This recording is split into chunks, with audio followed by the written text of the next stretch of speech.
ভরা মৌসুমেও কাঙ্ক্ষিত মাছ নেই বরগুনার পাথরঘাটা মৎস্য অবতরণ কেন্দ্রে।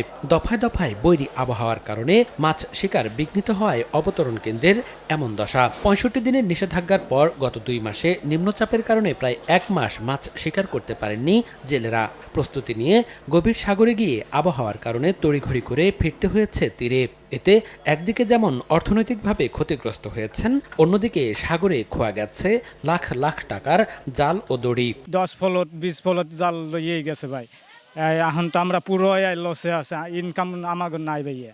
শুধু জেলেরাই নন, বিপাকে পড়েছেন ট্রলার মালিকরাও।